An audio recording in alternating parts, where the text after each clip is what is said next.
watch it afterwards. Yeah, one of the very first ones that we did bears remembering. That was tree cannon, and this involved somebody supposedly in Hungary that made a cannon out of a tree to protect himself from the neighboring hordes, and they put gunpowder in it. The whole thing blew up and took out half their tribe and all this kind of stuff. So we replicated this, and this was a big chunk of an elm that weighed like maybe 300-400 pounds.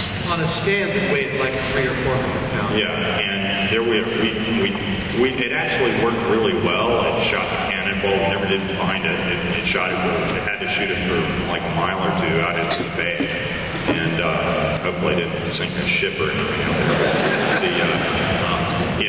We finally just packed the entire thing with explosives and put we wanted to know how much explosives you could put into it. We found out that a pyrotechnician, somebody who blows things up for the movies, like squids and car explosions, has a permit to handle 5 pounds of black powder. So we were like, fine, 5 pounds of black powder it is. Yeah, so that's what we put in the end of this cannon, and we asked him, it's like, okay, so when this goes off, where should we all be? And he said, well, I'm going to be 250 feet away over here. And we said, fine, well, we'll be 350 feet away a little further. And when the cannon went off, there were none of the pieces that came off that cannon weighed less than like 70 or 80 pounds, and they were all going over our heads.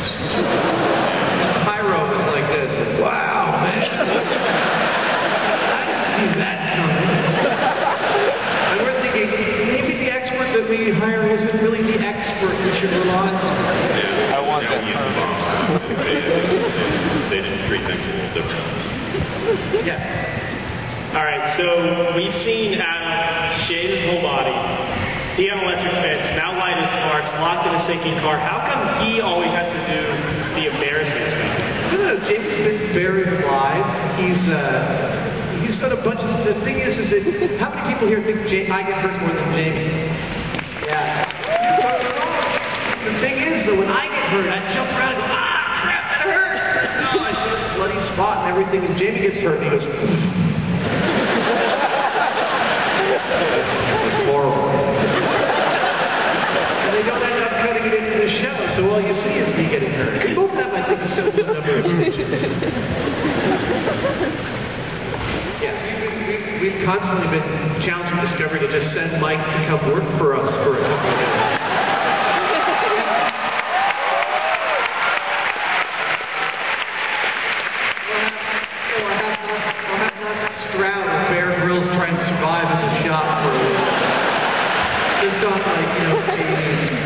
Protein bars or something like that.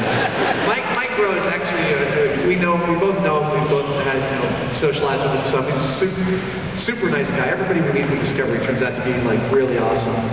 Except Anthony Bourdain, he's a little bit mean. How about that?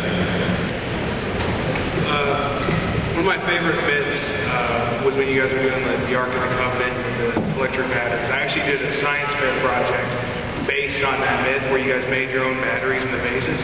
But I remember at the end of the episode when they hooked up the cow fence transformer to the thing and you gotta zap the hell out of your chest. How close did you come to eliminating the build team right there? See, what you didn't see in that episode was that I knew that it wasn't the build team that had done that. That was the producer. He's no longer with us. The next dog with you pirate myth, that's all I guess it could.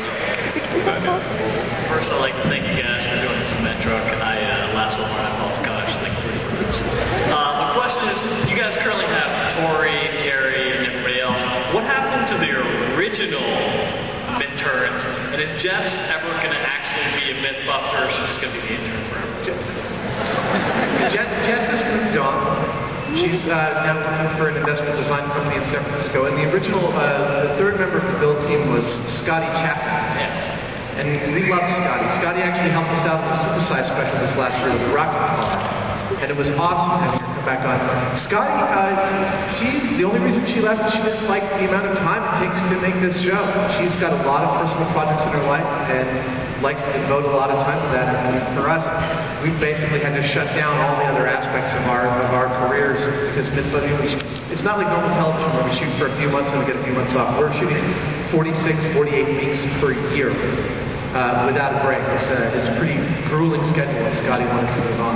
Yeah, for us it's a little different because we're pretty much just doing what we would like to do. If we weren't on a TV show, we'd be doing this crap anyway. One way or another. First of all, I've been watching you guys' shows since day one. You guys, and my question is, what as a college student can one do to say better our chances to be hired by M5? I don't know how to answer that question. The thing with what we do is that it's pretty much just what you see on the television is just us. And I mean, it's us and the camera crew and the production crew. Occasionally we've gotten an intern or two in, but it's a really small scale operation, and it's very personal. Actually, I have a little bit more detail. So we've recently hired somebody to be a shop general. It's actually kind of a luxurious position for us. Someone who actually keeps the tools organized and the drill bits sharpened. And his name is Don Betts, and Don has been turning out to be a really invaluable asset for us because he actually Jamie has this test for new people. He takes a board and he draws an X on the board that says drill a hole on the X. You'd be amazed how many people fail this test. Honestly, I'm not joking at all. The number of people who come through the shop that can't follow a simple instruction or think like you're thinking. Don is one of these people who can build things mechanically, he can use the machine tools, but more than that, when we give him something to do, he actually can picture it in his head the way we're picturing it and execute it the way we like. And the people that can do that are often, we find, the people that like to know what the big picture is. Not just what I'm doing, I'm building a cabinet and working with wood, but what kind of wood and how it's moving and how the different glues are actually bonding, how this is going to fit together, how it's going to feel when it moves together. That big picture, the obsession with all the aspects around. Because it turns out, after a lifetime of gathering different skills, Jamie and I are a master at any skill we have. We're marginal carpenters, moderate welders.